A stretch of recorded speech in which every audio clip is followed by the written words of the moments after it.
सुप्रभात दर्शक बंधु आज हेउछि डिसेम्बर मास 5 तारिख शुक्रवार। आसंतु आजिर देश विदेशर प्रमुख खबर गुड़िक उपरे नजर पकाइबा। ता पूर्व चैनल नुआ थिले चैनल को सब्सक्राइब करी पाखरे आसुतिबा बेल आइकन को ऑन करि दियंतु एवं आपण केउ जिल्लारो हमर एही वीडियो को देखुछन्ती कमेंट बॉक्स रे निश्चय लिखंतु। तेबे आसंतु आजिर प्रमुख खबर गुड़िक उपरे नजर पकाइबा। आजिर प्रथम खबर फेब्रुआरी 18 तारिखर जुक्त 2 परीक्षा प्रथम थर पर हेब वेबकास्टिंग। उच्च माध्यमिक शिक्षा परिषद द्वारा परिचालित जुक्त 2 वार्षिक परीक्षा 2026 फेब्रुआरी 18 तारिख ठारू आरंभ हेब। एही परीक्षा मार्च 21 तारिख रे शेष हेब। परीक्षा आरंभ हेबाटारू शेष हेबा पई 22 दिन लागिब। सूची अनुसार वार्षिक परीक्षा सकाळ 10 टारू दिन 2टा पर्यंत जारी रहिब। परीक्षा हॉल भीतर को परीक्षा आरंभ हेबार अध घंटा भितर पिलामाने प्रवेश करिवे। परीक्षा पाई मोट 4,0737 छात्र छात्री फॉर्म फिलअप करिसेंती। बोर्ड परीक्षा रे प्रथम थर पई वेबकास्टिंग सीसीटीवी और लाइव स्ट्रीमिंग हेब। तीनिटी पर्याय मध्यरु प्रथम पर्याय डिसेम्बर 22 रु 31 इंटरनल परीक्षा हेब। एहा परे 14 दिन प्रैक्टिकल परीक्षा हेब। प्रैक्टिकल परीक्षा जनवरी 2 तारिख ठारू आरंभ होई 15 तारिख पर्यंत चलिब। जो माने प्रथम इंटरनल परीक्षा देई नथिबे से माने जनवरी 10 रु 15 भितरे परीक्षा देई परिबे। प्रथम थर लगी एआई सर्विलियंस रे रहिब 210 परीक्षा हेब। प्रथम थर लगी एआई सर्विलियंस रे रहिब 210 परीक्षा हेब। प्रथम थर पई प्रैक्टिकल परीक्षा रे हेब लाइव स्ट्रीमिंग। चलित वर्ष 1350 टी परीक्षा केंद्र अछि। आवश्यकता अनुसार बढ़ी पारे परीक्षा केंद्र। परीक्षा सरिबार 40 दिन भितरे प्रकाश पाइब रिजल्ट। फेब्रुआरी 15 सुधा परीक्षा केंद्र रे पहुंचिब प्रश्नपत्र। चलित वर्ष जिला स्तर रे परीक्षा परिचालन पई अधिक स्क्वाड व्यवस्था हेब। जुक्त 2 परीक्षा पई तारीख घोषणा सह प्रस्तुति को जोरदार करिसेंती उच्च माध्यमिक शिक्षा परिषद कर्तृपक्ष। परवर्ती खबर चाषी को स्वप्न देखाइले सरकार 12,000 डेइब मासिक आय। चाषी को मासिक आय 12,000 टपिब हेले एबे नुहे। एथिपाई 2036 रो कंट रखिछंती सरकार।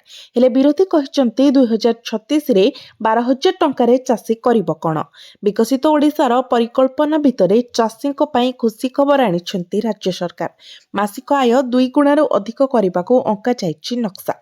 2036 सुधा चाषी को मासिक आय 12,000 रु वृद्धि पाइब। विधायक अरविंद महापात्रଙ୍କ प्रश्नर उत्तर देई गृह रे एभली उत्तर रखिछंती उपमुख्यमंत्री केवी सिंह देव, जाको नै शासक दल को घेरिछंती विरोधी। बीजेडी कहिछि 2036 बेलको 12,000 टंकार मूल्य कोन थिबो। चाषी आय वृद्धि पाई 2036 जाए काहेकि अपेक्षा करिबा बोली प्रश्न करिछि कांग्रेस। बीजेपीर जुक्ति धान बिकी चाषी आय रे वृद्धि होइछि। 2018-19 रे राज्यर कृषक परिवारर मासिक आय 5,112 टंका थिला, जहा देशर अन्य राज्यर चाषी आय तुलन रे यथेष्ट कम। सर्वाधिक आय करुथुबा चाषी तालिकार तल आड़ू द्वितीय स्थान रे रहिछि ओडिशा। एही तथ्य ही सूचाउछि केते कष्टरे जीवन जीउछंती ओडिशार चाषी। अन्यपटे सरकार चाषी को नै सफलतार फर्द ओलटाइछंती। नुआ सरकार रे जणे भी चाषी ऋणभार किंबा चापग्रस्त होई जीवन हारि नथिबा कहिछंती मंत्री। शासक विरोधीଙ୍କ तर्क भितरे प्रश्न उठुछि 12,000 टंका रे कोन चाषी निजर परिवार पोषि परिबो। 2 गुणा काहेकि चाषी आय बहु गुणा काहेकि हेबनी। परवर्ती खबर एणिकी धान मंडी जगिबे मंत्री। दुर्नीति रोकिबाकू मुख्यमंत्री बड़ पदक्षेप।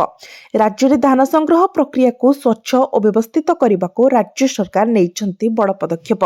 एणिकी धान मंडी जगिबे मंत्री। धान मंडी उपरे कड़ा नजर रखिबे मंत्री। मुख्यमंत्री विभिन्न मंत्री को जिला अनुसार दायित्व बंटन करिसेंती। एने विधानसभा रे जोगाण मंत्री कृष्णचंद्र पात्र निजर उत्तर रखिसेंती। धान संग्रह समय विभागीय समन्वय रक्षा करबा पई एक उच्च स्तरीय मंत्री स्तरीय उप कमिटी गठन करा जायछि। मंत्री रे धान संग्रह को नहीं जेपरी कोनोसी प्रकारर विशृंखला न हुए एवं पड़ोसी राज्यरू बेआईन भावे धान ओडिशा मंडी को प्रवेश न करे सेथिपाई सीमांत रे सीसीटीवी कैमेरा सहित कड़ा प्रहरा व्यवस्था करा जायछि। प्रत्येक मंडी रे सीसीटीवी लगाजिबा सह कंट्रोल रूम रो व्यवस्था होइछि। जदि कोनोसी सरकारी अधिकारी दुर्नीति रे संपृक्त थिबार प्रमाण मिले तेबे तांको विरुद्ध रे दृढ़ कार्यानुष्ठान नियाजिबो बोली मंत्री स्पष्ट करिसेंती।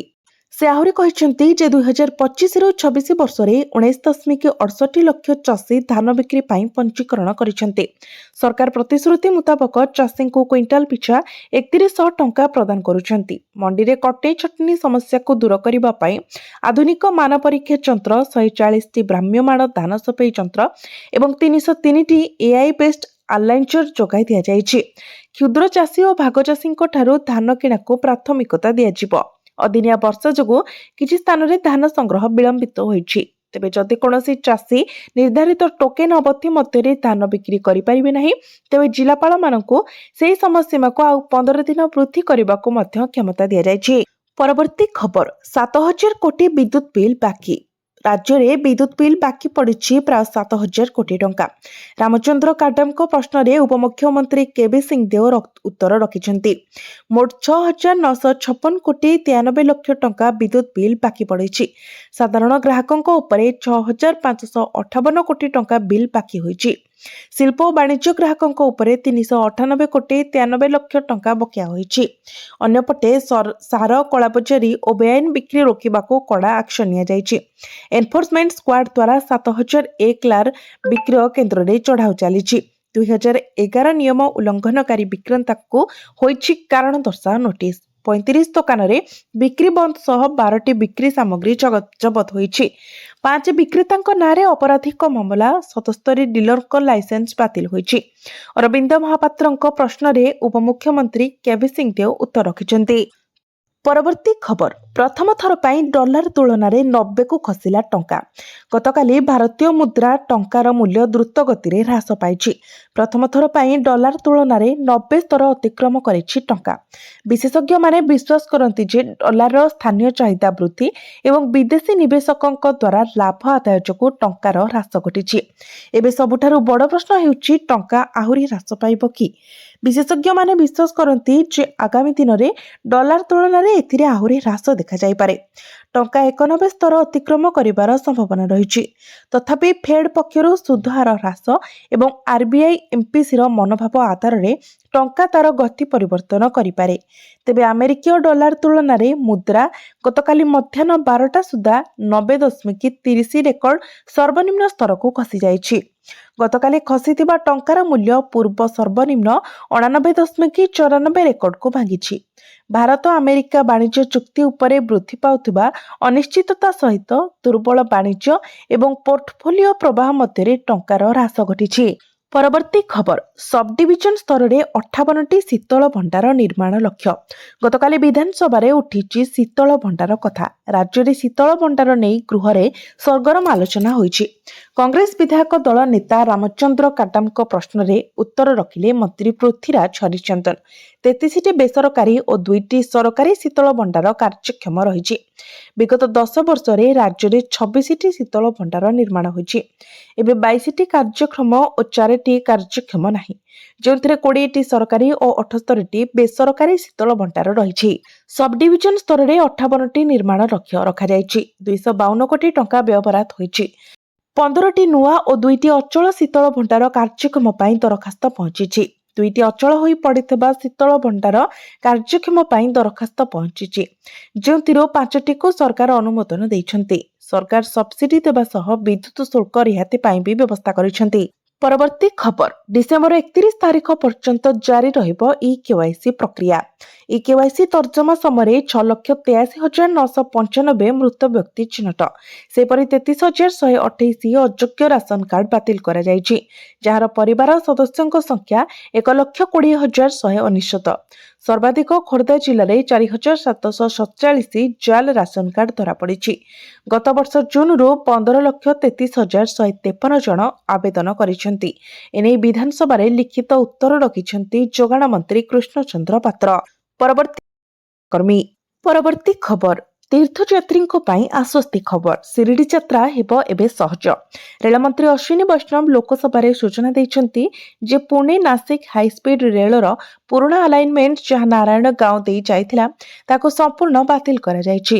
ବିଶ୍ୱ ପ୍ରସିଦ୍ଧ ଜାଏଣ୍ଟ ମିଟରୱେଭ୍ ରେଡିଓ ଟେଲିସ୍କୋପ ଯୋଗୁଁ ଏହି ନିଷ୍ପତ୍ତି ନିଆଯାଇଛି। ଏହାକୁ 31 ଦେଶର ବୈଜ୍ଞାନିକମାନେ ଆନ୍ତର୍ଜାତୀୟ ପର୍ଯ୍ୟବେକ୍ଷଣାଗାର ଭାବରେ ବ୍ୟବହାର କରିଥାନ୍ତି। ଏହାଛଡ଼ା ଜାଏଣ୍ଟ ମିଟରୱେଭ୍ ରେଡିଓ ଟେଲିସ୍କୋପ୍ ନିକଟରୁ ରେଳ ଲାଇନ୍ ଅତିକ୍ରମ କରିବା ଦ୍ୱାରା ରେଡିଓ ତରଙ୍ଗରେ ବାଧାପ୍ରାପ୍ତ ହେବ ଏବଂ ପ୍ରୋଜେକ୍ଟ ଖରାପ ହୋଇଯିବ ବୋଲି ବିଜ୍ଞାନ ଏବଂ ପରମାଣୁ ଶକ୍ତି ବିଭାଗ ଦ୍ୱାରା ସତର୍କ କରାଯାଇଥିଲା। ଏହି ସମସ୍ୟାକୁ ଦୃଷ୍ଟିରେ ରଖି ରେଳବାଇ ସତର୍କତାର ସହ ବିଚାର କରି ନୂତନ ରୁଟ୍ ତିଆରି କରିଛି। ଯାତ୍ରୀମାନଙ୍କ ସୁବିଧା ପାଇଁ 5ଟି ନୂତନ ରେଳ ଲାଇନ୍ ପ୍ରସ୍ତୁତ କରାଯାଇଛି।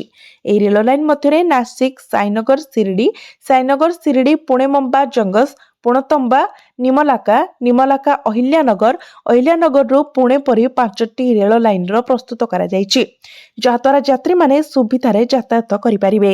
ରେଳମନ୍ତ୍ରୀ କହିଛନ୍ତି ଯେ ରେଳବାଇ ଦ୍ୱାରା ପ୍ରସ୍ତୁତ ନୂତନ ରୁଟ୍ରେ ଯାତ୍ରା କଲେ ପୁରୁଣା ରୁଟ୍ ପରି ସମାନ ସମୟ ଲାଗିବ। ଏହା କିନ୍ତୁ ପୁରୁଣା ରୁଟ୍ ଠାରୁ ଗୁରୁତ୍ୱପୂର୍ଣ୍ଣ ଲାଭ ପ୍ରଦାନ କରିବ। ଏହି ନୂତନ ରୁଟ୍ ସାଇବାବାଙ୍କ ପବିତ୍ର ତୀର୍ଥସ୍ଥଳ ସାଇନଗର ଶିରିଡି ସିଧାସଳଖ ନାସିକ ସହିତ ସଂଯୋଗ ହେବ, ଯାହା ଲକ୍ଷ ଲକ୍ଷ ଭକ୍ତଙ୍କୁ ସୁବିଧା ପ୍ରଦାନ କରିବ। ପରବର୍ତ୍ତୀ ଖବର, ଓଡ଼ିଶା ପୋଲିସକୁ ଏକ୍ସରେ ଧମକ ଦେଲେ ମହୁଆ ମୋଇତ୍ରା। ତୃଣମୂଳ କଂଗ୍ରେସ ଏମ୍ପି ମହୁଆ ମୋଇତ୍ରା ବୁଧବାର ଓଡ଼ିଶାର ନୟାଗଡ଼ ଜିଲ୍ଲା ପୋଲିସ ଉପରେ ଗୁରୁତର ଅଭିଯୋଗ ଆଣିଛନ୍ତି। ସେ ଅଭିଯୋଗ କରିଛନ୍ତି ଯେ ନୟାଗଡ଼ ପୋଲିସ 4 ଜଣ ବଙ୍ଗାଳୀ ଭାଷାଭାଷୀ ମୁସଲିମ ବ୍ୟବସାୟୀଙ୍କୁ ବଳପୂର୍ବକ ରାଜ୍ୟରୁ ବାହାର କରିଦେଇଛି, ଯେଉଁମାନଙ୍କ ପାଖରେ ଭାରତୀୟ ନାଗରିକତାର ପ୍ରମାଣ ଥିଲା। ବେଙ୍ଗଲରେ ଲକ୍ଷାଧିକ ଓଡ଼ିଆ ସ୍ନେହ ଓ ସମ୍ମାନର ସହ ରହୁଛନ୍ତି। ଏଭଳି କାର୍ଯ୍ୟାନୁଷ୍ଠାନ ପାଇଁ ଆପଣଙ୍କୁ ମୂଲ୍ୟ ଦେବାକୁ ପଡ଼ିବ। ମହୁଆଙ୍କ ଟ୍ୱିଟ୍ର କଡ଼ା ଜବାବ ଦେଲେ ବିଜେପି ବିଧାୟକ ସନ୍ତୋଷ ଖଟୁଆ। ଜଣେ ସାଂସଦ ଏଭଳି କହିବା ଗ୍ରହଣୀୟ ନୁହେଁ, କହିଲେ ବିଧାୟକ। ପଶ୍ଚିମବଙ୍ଗରେ ବାଂଲାଦେଶୀଙ୍କୁ ଭର୍ତ୍ତି କରୁଛି କିଏ ବୋଲି ପ୍ରଶ୍ନ କଲେ ସନ୍ତୋଷ। ସାଂସଦ ମୋଇତ୍ରା ପୋଲିସ ଅଧିକାରୀମାନଙ୍କୁ ଚେତାବନୀ ଦେବା ସହ କହିଛନ୍ତି ଯେ ଏହି ମାମଲାକୁ କୋର୍ଟରେ ଉଠାଯିବ। ସେ କହିଛନ୍ତି, ବିଧିଗତ ଭାବେ ରୋଜଗାର କରୁଥିବା ବଙ୍ଗାଳୀଙ୍କୁ ବାହାର କରିବାର ଅଧିକାର ଆପଣଙ୍କର ନାହିଁ। ଉଲ୍ଲେଖଯୋଗ୍ୟ, ତୃଣମୂଳ କଂଗ୍ରେସ ପୂର୍ବରୁ ମଧ୍ୟ ଓଡ଼ିଶା ପୋଲିସ ବଙ୍ଗାଳୀ ଭାଷାଭାଷୀ ପ୍ରବାସୀ ଶ୍ରମିକମାନଙ୍କୁ ହଇରାଣ ଓ ଅଟକ ରଖୁଥିବା ଅଭିଯୋଗ କରିଥିଲା, ଯାହାକୁ ରାଜ୍ୟ କର୍ତ୍ତୃପକ୍ଷ ଖାରଜ କରିଦେଇଛନ୍ତି। ପରବର୍ତ୍ତୀ ଖବର, ପାନ ମସଲା ପ୍ୟାକେଜିଂକୁ ନେଇ ସରକାରଙ୍କ ନୂତନ ନିର୍ଦ୍ଦେଶାବଳୀ ଜାରି। ପାନ ମସଲା ପ୍ୟାକେଜିଂକୁ ନେଇ ସରକାରଙ୍କ ନୂତନ ନିର୍ଦ୍ଦେଶାବଳୀ ଜାରି କରିଛି। ଏବେ ଯେକୌଣସି ଆକାର କିମ୍ବା ଓଜନର ପାନ ମସଲା ପ୍ୟାକେଟ ଗୁଡ଼ିକରେ ଖୁଚୁରା ବିକ୍ରୟ ମୂଲ୍ୟ ଏବଂ ଅନ୍ୟାନ୍ୟ ସମସ୍ତ ବାଧ୍ୟତାମୂଳକ ବିବରଣୀ ସ୍ପଷ୍ଟ ଭାବରେ ପ୍ରଦର୍ଶନ କରିବାକୁ ପଡ଼ିବ। ସୂଚନା ଅନୁଯାୟୀ ଏହି ନିୟମ ଲିଗାଲ ମାପ ବିଜ୍ଞାନ ନିୟମ 2011 ଅଧୀନରେ ସଂଶୋଧନ କରାଯାଇଛି ଏବଂ ଏହା 1 ଫେବୃଆରୀ 2026ରୁ ଦେଶବ୍ୟାପୀ କାର୍ଯ୍ୟକାରୀ ହେବ। ଏହି ତାରିଖରୁ ସମସ୍ତ ନିର୍ମାତା, ପ୍ୟାକର୍ସ ଏବଂ ଆମଦାନୀକାରୀମାନେ ପାଳନ କରିବେ। ଏହି ସଂଶୋଧନ ଛୋଟ ପ୍ୟାକେଟ ଉପରେ ସର୍ବାଧିକ ପ୍ରଭାବ ପକାଇବ। ପୁରୁଣା ବ୍ୟବସ୍ଥା ଅନୁଯାୟୀ 10 ଗ୍ରାମ କିମ୍ବା ତାଠାରୁ କମ୍ ଓଜନର ଛୋଟ ପ୍ୟାକେଟ ଗୁଡ଼ିକୁ କିଛି ଘୋଷଣାର ମୁକ୍ତ କରାଯାଇଥିଲା। ନୂତନ ବ୍ୟବସ୍ଥା ଅନୁଯାୟୀ ଏହି ଛାଡ଼କୁ ଏବେ ସମ୍ପୂର୍ଣ୍ଣ ପ୍ରତ୍ୟାହାର କରି ନିଆଯାଇଛି। ଏବେ 10 ଗ୍ରାମ କିମ୍ବା ତାଠାରୁ କମ୍ ଓଜନର ପ୍ୟାକେଟ ଗୁଡ଼ିକରେ ମଧ୍ୟ ଖୁଚୁରା ବିକ୍ରୟ ମୂଲ୍ୟ ଏବଂ ସମସ୍ତ ବାଧ୍ୟତାମୂଳକ ଘୋଷଣା ସ୍ପଷ୍ଟ ଭାବରେ ମୁଦ୍ରଣ କରିବାକୁ ପଡ଼ିବ। ସରକାର ନିୟମ 26A ଅନୁଯାୟୀ ପୁରୁଣା ବ୍ୟବସ୍ଥାକୁ ହଟାଇ ପାନ ମସଲା ପାଇଁ ଏହି ନୂତନ ନିୟମ ଯୋଡ଼ି ଏକ ବିଜ୍ଞପ୍ତି ଜାରି କରିଛନ୍ତି। ଏହି ପଦକ୍ଷେପ ଗ୍ରାହକମାନଙ୍କୁ ସ୍ୱଚ୍ଛ ମୂଲ୍ୟ ସୂଚନା ପ୍ରଦାନ କରିବ ଏବଂ ଛୋଟ ପ୍ୟାକେଜ ଗୁଡ଼ିକରେ ଭ୍ରାମକ ମୂଲ୍ୟକୁ ରୋକିବା ପାଇଁ ଡିଜାଇନ୍ କରାଯାଇଛି, ଯାହାଦ୍ୱାରା ଗ୍ରାହକମାନେ ଅଧିକ ସୂଚନାପ୍ରଦ ନିଷ୍ପତ୍ତି ନେଇପାରିବେ। ସମସ୍ତ ପ୍ୟାକେଜରେ ଆର୍ଏସ୍ପି ବାଧ୍ୟତାମୂଳକ କରିବା ଦ୍ୱାରା ପାନ ମସଲା ଉପରେ ଆର୍ଏସ୍ପି ଆଧାରିତ ଜିଏସ୍ଟି ଗଠନ କାର୍ଯ୍ୟକାରୀ ହେବା ସହଜ ହେବ। ଏହାଦ୍ୱାରା ଜିଏସ୍ଟି ପରିଷଦର ନିଷ୍ପତ୍ତିଗୁଡ଼ିକୁ ପ୍ରଭାବଶାଳୀ ଭାବରେ କାର୍ଯ୍ୟକାରୀ କରାଯିବ। ପରବର୍ତ୍ତୀ ଖବର, ବଢ଼ିବ ପୁରୀ ସହରର କଳେବର। ମହାନଗର ନିଗମ ପାଇଁ ପ୍ରକ୍ରିୟା ଆରମ୍ଭ। ଆଉ ପାଦେ ଆଗେଇଲା ପୁରୀ ପୌର ସଂସ୍ଥା। ପୁରୀ ମହାନଗର ନିଗମ ପାଇଁ ତ୍ୱରାନ୍ୱିତ ହେଲା ପ୍ରକ୍ରିୟା।